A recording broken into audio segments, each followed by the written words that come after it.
Накануне в Москве провели заседание Общественной палаты Российской Федерации. Одним из вопросов повестки стал постоянный рост почтовых тарифов на доставку периодической печати в отдаленные районы Якутии, что вызывает беспокойство среди издателей.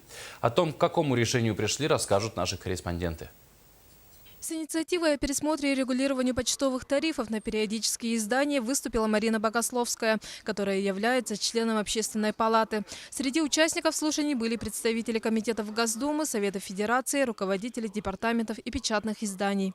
Мы надеемся, что сегодняшние слушания позволят нам напрямую обратиться в Государственную Думу, в которой сейчас во втором чтении рассматривается закон о почте, обратиться непосредственно в Минсвязи, который утверждает концепцию развития нашей почтовой службы до 2020 года этого столетия.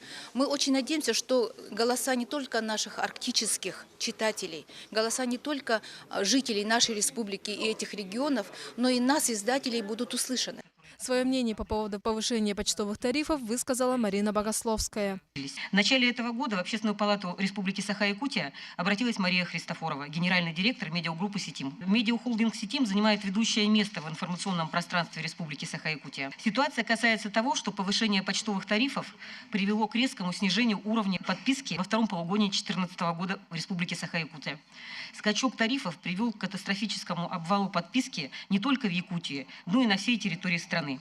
Заместитель генерального директора Почты России Инесса Галактионова пояснила, что дело не в почтовых служащих, а в существующем законодательстве. Поэтому тарифы устанавливаются для всех изданий одинаковые, субсидии выделяются для всех одинаково, исходя из тиража. Почта в данном случае канал доставки из точки А в точку Б. И почта не имеет права решать, кому выделить или дать скидку большую или меньшую. Это нарушение антимонопольного права. В результате слушаний была принята резолюция о внесении изменений в соответствующие законодательные акты. Документ направят правительству России, Государственной Думе и Совету Федерации. Саргалана Захарова, Наталья Сазонова, Михаил Кулаков, НВК Саха, Москва.